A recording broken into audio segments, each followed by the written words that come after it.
Hai, Assalamualaikum warahmatullahi wabarakatuh. Salam sejahtera untuk anak-anak ibu semuanya. Welcome back to my YouTube channel Belajar bareng Budian.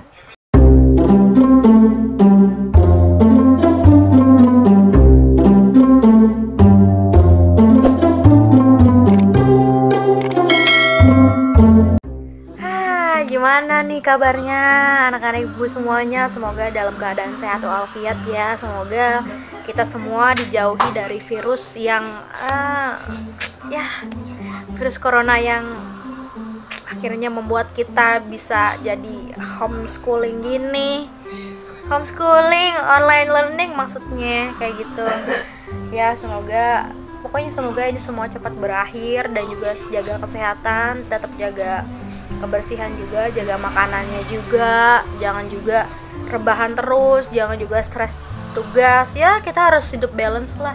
Anggap aja kita lagi adaptasi di mana zaman akan terus berkembang, dan semoga ini semua bisa jadi hikmah yang besar banget buat kita semuanya. Jaga kesehatan pokoknya ya.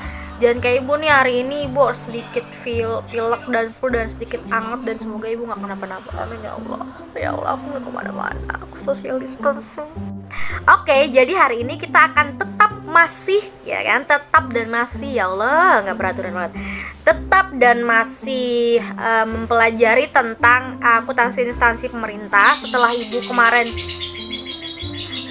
kemarin telah memberikan tugas tentang AJP. Nah, hari ini kita akan masuk ke pembahasan AJP.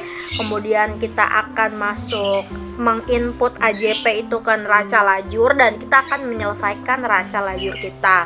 Nah, untuk next videonya kita akan belajar tentang membuat laporan keuangan akuntansi instansi pemerintah, gitu kan ya. Oke.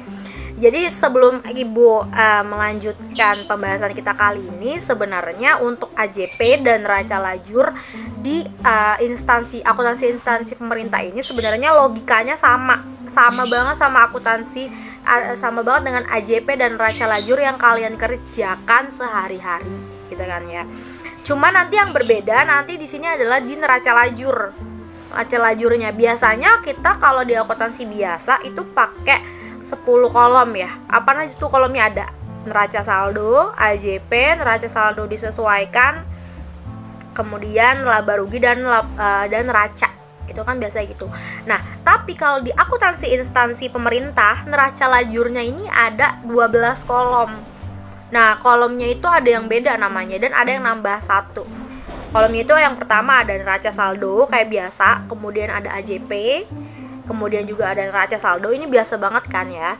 Nah, yang keempat ini adalah laporan realisasi anggaran dan laporan operasional, dan yang terakhir itu ada neraca. Jadi yang beda ini adalah adanya laporan realisasi anggaran dan laporan operasional gitu. Jadi nanti ini yang bakal kita agak sedikit panas otaknya karena akan sedikit menyesuaikan. Oh, ini datangnya dari sini, oh kita ngitungnya dari sini, oh kita dapatnya dari sini.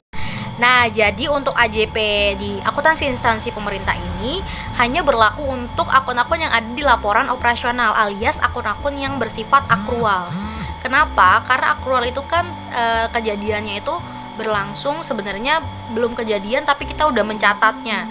Nah, AJP itu fungsinya kan untuk mengembalikan atau menormalkan atau menggambarkan kejadian yang sebenarnya terjadi. Oleh karena itu AJP ini hanya berlaku untuk akun-akun yang ada di laporan operasional atau akun-akun kepala 8 dan kepala 9, 1, 2, 3 gitu. Jadi kalau untuk akun-akun 3 dan 4 dan 5 itu enggak, karena mereka kan menganut sistem basis kas. Ya udah, kalau kita ngeluarinnya duit segitu ya berarti emang dicatatnya segitu, nggak usah lagi ada penyesuaian gitu ya. Jadi AJP ini dalam akuntansi instansi pemerintah sekali lagi hanya untuk akun-akun yang berada di laporan operasional karena mereka bersifat akrual dan butuh disesuaikan untuk keadaan yang sebenarnya. Oke, jadi kita mulai aja langsung ya. Di sini AJP-nya soal yang kemarin itu ada 4 soal. Nah, kemarin itu Ibu lupa untuk menambahkan keterangan di soal nomor 3. Jadi di tahun sebelumnya si pemerintah DKI Jakarta ini ternyata juga beli kendaraan bermotor. Sehingga yang harus disebutkan adalah motor dua-duanya. Motor yang kita beli tahun ini dan motor yang kita beli tahun kemarin. Gitu ya. Jadi nanti ditambahin di sini ya. Oke, kita mulai dari soal yang pertama. Yang dilakukan untuk beban ATK dapat dijelaskan sebagai berikut. Pembelian ATK selama tahun 2017 adalah 2.500.000. Kemudian sisa ATK-nya adalah 150.000. Sekarang kita pertama-tama yang harus kita lakukan adalah kita harus tahu dulu nih, pas kita beli ATK itu, kita catatnya ini sebagai persediaan atau sebagai beban. Oleh karena itu kita harus lari ke jurnal umum. Nah, di sini kita lihat, kita cari ada nggak persediaan alat tulis kantor. Oh, ada nih. Ternyata dia dicatatnya sebagai beban. Itu berarti kalau kita dicatatnya sebagai beban, ya kan? Berarti AJP kita yang sekarang ini adalah memakai pendekatan laba rugi. Artinya apa kalau pendekatan laba rugi? Artinya sama dengan angka yang dipakai, angka yang dipakai adalah sebesar nilai sisa. Gitu. Ini apaan sih kok karena ada sasaran. Angka yang dipakai adalah sebesar nilai sisa. Kalau dia pendekatannya neraca, berarti yang angka yang dipakai adalah sebesar yang terpakai. Gitu. Dari mana dia neraca tahu? Berarti kalau di neraca, di jurnal umumnya ini bukan beban persediaan, tapi langsung alat tulis kantor. Ngerti ya sampai sini ya? Bedanya itu. Sehingga yang kita catat adalah karena dia dicatat sebagai beban di sini, berarti kalau di AJP-nya kita kreditkan. Berarti kreditnya beban, persediaan ATK, debetnya itu persediaan ATK 150.000 sebesar yang sisanya. Itu ya. Sampai sini paham nggak? Kalau nggak paham nanti bisa tanya ataupun komen di bawah. Oke, kita lanjut ke soal nomor 2. Oke, jadi kita lanjut ke nomor 2 ya. Jadi nomor 2 itu adalah Ibu revisi nih. Kemarin kan Ibu nulisnya 36 juta ya. Nah, coba kamu revisi. Jadi di sini 39.600 ya. Kita ubah ya. Jadi 39.600 di sini. Oke, jadi kita ulang lagi. Mohon maaf atas kesalahan pengetikannya. Jadi beban sewa 39.600.000 dibayar di muka untuk 1 tahun ke depan, yang dimana beban ini dibayarnya pada tanggal 1 Oktober. Oke, jadi pertama lagi, kembali lagi, ketika kita ingin tahu pendekatan apa sih yang dipakai, maka kita harus balik lagi ke jurnal umum. Nah, di sini di jurnal umum beban sewanya itu dicatat sebagai beban sewa, bukan sebagai beban sewa dibayar di muka. Ya. Jadi di sini dicatat sebagai pure beban, ditandai dengan kode rekening 9. Sehingga di sini AJP-nya adalah menggunakan pendekatan laba rugi. Pendekatan laba rugi berarti angka yang dipakai adalah sebesar nilai sisa. Oke. Kemudian kita lihat lagi di sini nih, dia bayarnya Oktober. Sedangkan kita tutup buku Desember. Sehingga dari Oktober ke Desember itu kan 3 bulan. Berarti yang dipakai itu adalah 3 bulan yang udah kita pakai. Nah, karena bayar setahun, berarti yang belum dipakai berapa? 9 bulan. Oke, sehingga karena di sini pendekatan laba rugi yang dipakai adalah sisa atau yang belum, ya kan? Berarti kita makainya 9 bulan. Berarti ngitungnya gimana, Bu? Berarti ngitungnya 9 per 12 kali 39.600. 9 dari mana? Dari sini. Ya kan? 12 dari mana? Karena dia bayar setahun. Oke, sampai sini paham? Jadi totalnya adalah 29.700. Terus ayatnya gimana, Bu? Ayatnya berarti karena dia dicatat sebagai beban, berarti bebannya debet dong di jurnal umum, ya nggak? Nah, ini kan debet kan. Berarti AJP-nya itu kita kreditin, beban sewanya dikredit, debetnya itu beban sewa dibayar di muka. Itu ya. Jadi beban sewa dibayar di muka debet, beban sewanya kredit sebesar yang belum terpakai, yaitu 29.700. Oke, kita lanjut ke soal nomor 3. Kendaraan bermotor dinas umur manfaatnya 7 tahun disusutkan dengan metode garis lurus. Harga perolehannya 250 juta. Nah, kita lihat dulu nih di sini. Ini adalah motor yang kita beli tahun ini. Nah, kita lihat dulu dah. Ada beli motor gak? Motor ayo apa? Belanja modal ya. Nah, ini dia. Dia belinya pada tanggal 9 September. Berarti ini belum setahun dong. Bener gak? Iya, belum setahun. Sedangkan kita rata-rata kalau mencari beban penyusutan itu adalah beban penyusutan per tahun. Sehingga di sini nanti harus kita teliti banget nih. Ya kan, kendaraan bermotor kita belum setahun disusutinnya. Oke? Oke. Jadi karena dia metode garis lurus, maka kan rumusnya adalah 250 juta dikurangi nilai residu, yaitu 210 juta, ya nggak sih? Terus dibagi dengan umur ekonomis, yaitu 7 tahun. Berarti di sini per tahunnya adalah 30 juta. Cuman karena kita belinya 9 September, ya kan? Sedangkan di sini kita tutup bukunya 31 Desember. Berarti yang baru kita susutin tuh harusnya berapa? Dari September ke Desember. September, Oktober, November, Desember. Jadi 4 bulan. Sisanya berapa? Berarti kan 8 bulan. Di tahun berikutnya. Oke. Jadi 4 bulan. Jadi caranya adalah, ini kan 30 juta ini per tahun. Sedangkan kita baru pakai 4 bulan.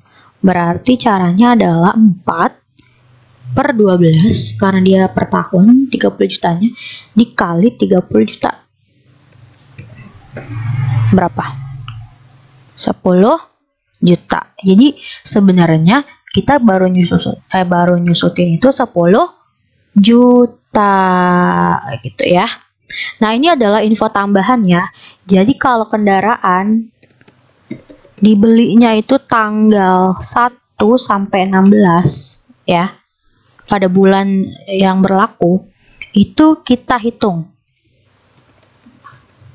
Tapi kalau kendaraan dibelinya tanggal 17 sampai 31, itu kita nggak hitung bulannya.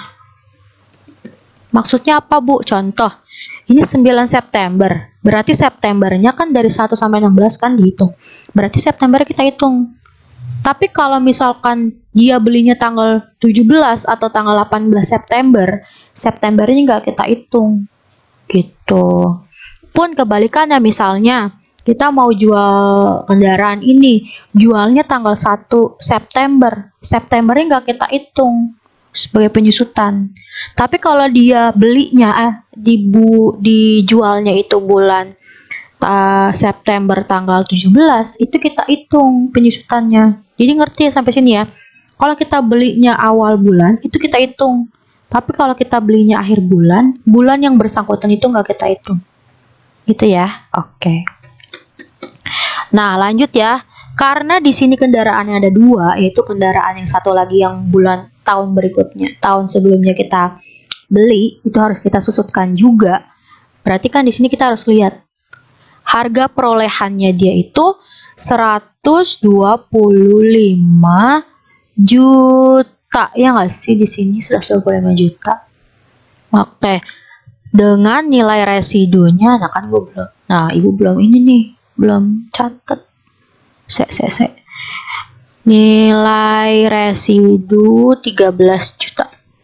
Nah, dia belinya 125 juta, tapi nilai residunya 13 juta, masa manfaatnya 7 tahun.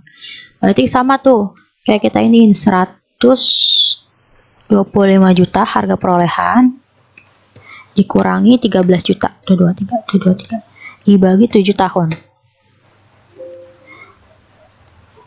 Oh, ini salah. Dibagi 7 tahun. Dapatlah 16 juta. Nah, kalau yang ini langsung kita 16 juta. Kenapa? Karena kan kita belinya nggak awal tahun, nggak tengah bulan, ya kan? Nggak akhir bulan. Jadi emang setahun. Itu kita susutin. Bener-bener kita pakainya itu setahun. Jadi 16 juta. Ngerti ya? Karena kan dia belinya tahun kemarin. Kalau mau dipakein bulan-bulan gini berarti tahun kemarin yang AJP-nya nggak setahun.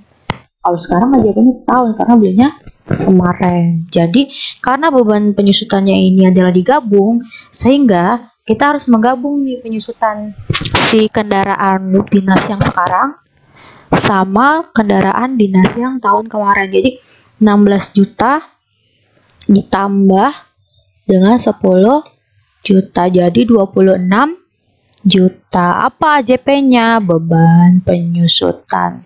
Cari aja nih ya kode rekeningnya apa nih. Alat angkutan. Nanti kita cari kode rekeningnya di BAS ya, kan Ibu udah kasih kan. Darat bermotor pada akumulasi penyusutan alat angkutan. Ya apa sih? Angkutan darat bermotor. Berapa tadi? 26 juta. Di sini 26 juta itu ya. Sampai sini paham? Oke, mantap. Pasti paham lah, Ibu yakin anak-anak Ibu mah pinter-pinter. Oke, kita lanjut ke soal nomor 4. Soalnya adalah penyusutan aset tetap gedung kantor, umur manfaatnya 50 tahun, disusutkan dengan metode garis lurus. Is very easy. Oh my god, really, I'm sure you're gonna go. Oh my god, I'm sure you're gonna do this. You will. Opsi eleven. Oke, jadi harga perolehannya itu 5 miliar, umur ekonomisnya itu 50 tahun. Ya Allah, astagfirullahaladzim. Oke, jadi rumus penyusutannya adalah 5 miliar. Tua gak? Kebanyakan. Tua gak? Nah, dikurangi. Ada nggak? Nilai residunya nggak ada ya. Jadi kita langsung saja dibagi dengan 50 tahun. Jadi sekarang atau 50 tahun lagi, itu beban penyusutannya adalah berapa nih? 100 juta. Nah, langsung nih. Kita langsung aja. Jadi ayat jurnalnya beban penyusutan gedung ya. Gedung tempat kerja. Nanti kalian bisa lihat sendiri detail akunnya ya dari kode rekening yang udah Ibu tulis. Akumulasi penyusutan gedung tempat kerja. Berapa nih? 100 juta. 100 tua gak? 100 tua gak? Oke, mantap. Oke, jadi so easy banget guys. Jadi tinggal kalau nggak ada umur ekonomisnya, nggak ada nilai residunya, ya udah nggak usah dipakai gitu ya. Ini kita langsung aja rumus, kita sum. Oke, berapa nih? Ini juga kita sum. 155,850. Oke, balance. You do this well done. Tepuk tangan untuk kita semua. Mantap, kalian luar biasa, sahabat Noah. Amin. Thank you. Kita lanjut ke neraca lajur. Oke, jadi kita lanjut ya untuk pengisian neraca lajur Dinas PPO Kota DKI Jakarta. Lanjut. Ini pertama-tama banget dong, udah pasti udah tahu, kita tulis dulu kode rekeningnya, kemudian uraiannya kita tulis juga gitu kan. Nah, uraian ini adalah hasil pertambahan dari akun ini ya. Di AJP kan muncul akun-akun baru nih ya, kayak persediaan, kayak beban penyusutan, ini kan akun-akun baru. Nah, kalian harus masukin dulu ke neraca lajur. Di sini ditambahin ya gitu kan. Neraca saldo ini kan cuma ada segini nih misalnya, itu belum ada persediaan kan. Nah, makanya kamu tambahin dulu ke sini sesuai urutan kode rekeningnya, disesuaikan aja. Oke, lanjut. Berarti tinggal kalau di kolom neraca saldo kita masukin aja angka yang di neraca saldo yang ini ya. Oke, harus balance loh. Balance-nya berapa nih? 6 miliar. Berarti sini juga harus 6 miliar. Masukin aja yang debit-debit, yang kredit-kredit. Dimasukin aja. Oke, ini balance ya. Ibu juga balance, alhamdulillah. Nah, AJP-nya kamu juga masukin nih. Yang debit-debit, yang kredit-kredit seperti biasa lah. Kita buat AJP pada umumnya ya. Nih. Oke, nah baru nanti di sini NSD seperti biasa. Kalau nggak ada ya kita tulis aja langsung ini kan. Oke, 412,850. Ini kan nggak ada nih sebenarnya. Udah kosongin. Ini di debat 2037. Dan seterusnya sampai dia balance. Oke, Ibu skip dulu biar balance. Nah, setelah kita tadi udah masukin nih, kan udah masukin nih. NSD-nya harus sama. Ini kan di neraca saldo debit ya, AJP debit ya ditambah. Nah, ini udah sama semuanya.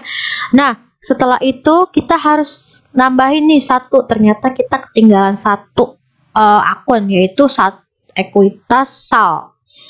Ya, ditambahin di bawahnya si akun ekuitas. Jadi 31200101. Fungsinya apa, Bu? Fungsinya adalah untuk nanti menormalkan saldo di sini. Di neraca. Karena biasanya kan kalau di neraca itu kalian di paling pojok itu kan nggak balance ya. Nggak balance. Jadi balance-nya itu harus sama-sama laporan laba rugi. Nah, tapi kalau di sini itu beda. Neracanya harus balance. Yang nggak balance atau yang harus punya selisih adalah maksudnya yang biasanya punya selisih adalah di LRA dan di LO. Justru di situ. Tapi kalau neraca kita harus balance gitu. Jadi untuk nanti meminimalisir ke balance nggak balance-nya itu nanti di sini adalah ditambahin ekuitas SAL. Angkanya dari mana? Angkanya nanti adalah perubahan dari angkanya si perubahan SAL dipindahin ke debit. Gitu. Jadi pasti nanti bakal chaos di debitnya. Jadi debitnya kekecilan, jadi nggak balance. Jadi makanya itu kita cabut dari sini ke sini gitu. Ini adalah untuk menyesuaikan. Pasti nanti karena nggak balance 412850. Kenapa? Karena nanti ekuitasnya berubah. Ekuitasnya nanti kita hitung gitu. Oke ya. Nah, setelah kita mengerjakan NSD, lalu kita lari ke LRA. LRA ini apa? Laporan realisasi anggaran, ya kan? Dimana laporan realisasi anggaran ini hanya melaporkan akun-akun yang berkepala 4 dan 5. Ya, 4 dan 5 dan 3. Kalau kita ada estimasi pendapatan sama apropriasi belanja. Sama ya itu dong. RKKPD enggak. RKKPD nanti masuk sini. 402 943 636 gitu.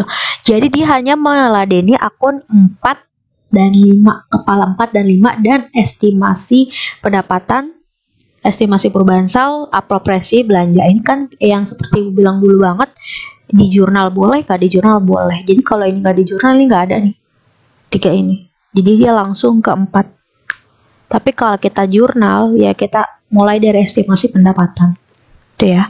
Jadi kita masukin aja di LRA itu ada estimasi pendapatan dan seterusnya sampai 5. Sampai 5 nih. Sampai belanja modal pengadaan kendaraan dinas gitu. Nanti Bu, kok akun 6 sama 7-nya enggak gitu kan ya. Dan 8 9-nya tuh enggak. Gitu. Kalau untuk akun 6 dan 7 itu adalah akun PPKD atau akun Pemda, bukan akunnya SKPD. Jadi pasti nggak bakal dipakai di SKPD. Sedangkan nanti untuk akun 8 dan 9 itu masuknya ke LO. Jadi kalau LRA itu dia adalah yang punyanya adalah akun 4 dan 5, kalau LO 8 dan 9. 6 dan 7 adalah punyanya PPKD gitu ya. Lanjut. Nah, setelah udah LRA, kita jumlahin dong, ya kan? Kita jumlahin di sini sum. Jumlahin dah ya, ini sampai atas, sampai sini dek. Nah, berapa nih? 1.157.850.000. Ini berapa kreditnya? Coba kita lihat. Jauh ya, bener banget nggak? Bener banget, jauh. Kreditnya lebih kecil daripada debit. Artinya ini apa nih? Surplus atau defisit nih kalau kira-kira menurut kamu? Ternyata kalau debit gitu kan isinya belanja, kalau kredit itu isinya pendapatan, berarti dia defisit ya, dia kebanyakan belanja daripada pendapatannya, yaitu berarti berapa sisanya, selisihnya, kita kurangi aja. Ini dikurangi debit, dikurangi kredit, jadi 412.850. Jadi selisihnya itu sama perubahan sal. Kenapa? Pasti kan kalau perubahan sal itu temennya untuk mencatat transaksi belanja, transaksi pendapatan kan. Nah, pasti pendapatan sama belanja kita itu pasti bakal balance sama di sini juga gitu. Ngerti nggak? Jadi keterkaitan gitu loh. Kan karena kita belanja sesuai anggaran nih, ya kan? Kita nerima juga sesuai anggaran. Nah, di anggaran di transaksi kita itu kita perubahan saldo itu di kredit 412.850.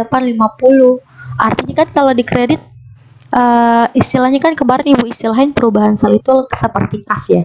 Ketika kita belanja maka perubahan saldo di kredit atau berkurang.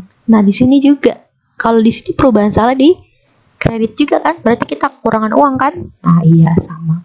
Berarti sama nih belanja kita sama pendapatan kita emang selisihnya 412.850 gitu ya. Di sini berarti kita tulis surplus atau defisit gitu ya. Sampai sini paham ya? Oke, kita lanjut ke LO. Oke, jadi kita lanjut ke laporan operasional. Jadi yang tadi seperti Ibu bilang, kalau laporan operasional yang masuk adalah akun kepala 8 dan akun kepala 9. Oke, jadi kita masukin aja ya. Ini dia. Ini yang dikredit pasti pendapatan LO. Yang 9 ini pasti beban LO. Sehingga sekarang kita jumlahin aja nih. Kita jumlahin. Nah, di sini 354 debitnya, kreditnya kayaknya jauh nih. Wow, ini sama ya. Kita kalau di akuntansi umum kita kenal dengan namanya kerugi karena lebih debitnya lebih besar daripada kredit. Cuman karena di sini kita kenalnya adalah surplus atau defisit, maka di sini adalah defisit. Nah, berarti selisihnya berapa? Kita kurangin aja debit dan kreditnya, oke? Jadi selisihnya 259 juta. Ini adalah defisit. Oke. Nah, ini nanti kita akan tutup ke ekuitas. Jadi ini selisih yang ini surplus di LRA dan surplus di LO itu nanti kita akan tutup ke ke ekuitas gitu. Kita akan tutup ke ekuitas. Oke. Nah, sekarang kita lanjut ke kolom neraca. Lanjut. Nah, di kolom neraca ini kita tinggal masukin aja sisa-sisa akun-akun yang udah nggak kepake. Artinya akun-akun yang nggak masuk LRA dan nggak masuk LO. Oke. Nah, tapi Bu, kenapa ya di sini itu perubahan saldonya itu nggak dimasukin? Kenapa? Karena nanti mau kita tutup ke debit di sini. Gitu.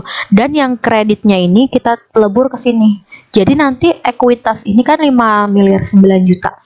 Nah, nanti di ekuitas ini di neraca dia pasti berubah karena nanti akan kita lebur antara perubahan sal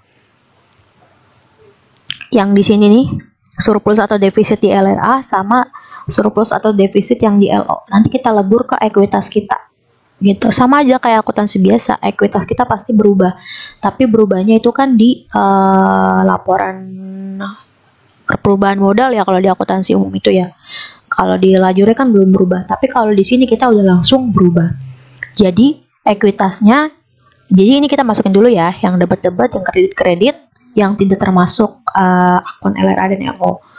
Ya, ini ada harta, ada utang, dan juga ada RKPPKD.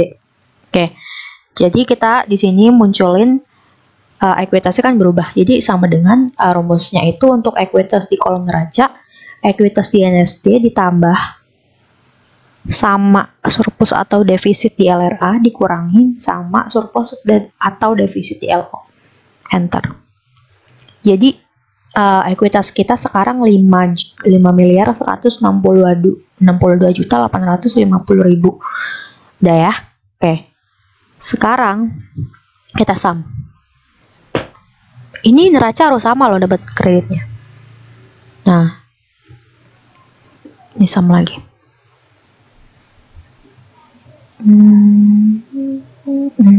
Oke.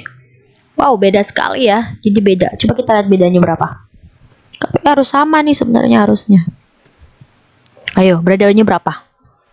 Nah, ini kan tadi selisihnya itu 412.850 ya kan? Sama nggak sih sama apa namanya? Perubahan sal. Nah, sama kan sama perubahan sal. Oleh karena itu, karena debitnya yang kurang, perubahan salnya kita pindahin ke ekuitas sal. Ya, jadi ekuitas salnya kita pindahin yaitu 412.850 sehingga di sini kita coba kita sum ulang ya. Di sini balance enggak? Enter. Berarti balance ya sekarang ya. Berarti nanti ini kita pindahin. Jadi neracanya itu debit dan kreditnya jadi balance. Jadi neraca dan kreditnya itu neraca debit kreditnya balance. Dari mana yang tadi perubahan saldonya kita pindahkan ke debit dan juga ekuitasnya di sini sudah berubah. Dari mana? Dari ekuitas di NSD ditambah sama surplus defisit di LRA yang ini. Kemudian juga dikurangi dengan surplus atau defisit dari CLO itu sendiri. Kayak gitu ya. Jadi di neraca ekuitas kita itu udah berubah. Itu udah berubah dan debit dan kreditnya harus balance, nggak seperti di akuntansi umum. Gitu ya. Jadi kita ulang lagi, kalau LRA itu adalah hanya untuk akun estimasi pendapatan kalau ada. Yang pasti dia hanya untuk akun nomor 4 dan 5, kemudian di LO hanya untuk akun 8 dan 9, dan di neraca untuk akun 1, 2, 3. Untuk akun 6 dan 7 adalah bukan akun SKPD, yaitu akun PPKD, sehingga tidak dipakai dalam laporan neraca lajur ini, gitu ya. Jadi mungkin itu aja pelajaran kita hari ini. Ya kan, nih surplus defisit sampai sini. Besok nanti kita akan lanjutkan ke laporan keuangan akuntansi instansi pemerintah. Insya Allah kita mungkin besok bisa jadi video terakhir dan tugas terakhir bisa jadi. Tapi kita nanti lihat dulu durasinya apakah panjang atau enggak. Kalau panjang banget berarti nanti kita cut apa namanya untuk 2 video karena terlalu panjang mungkin, sehingga nanti makan kuota dan makan upload kuotanya banyak gitu ya.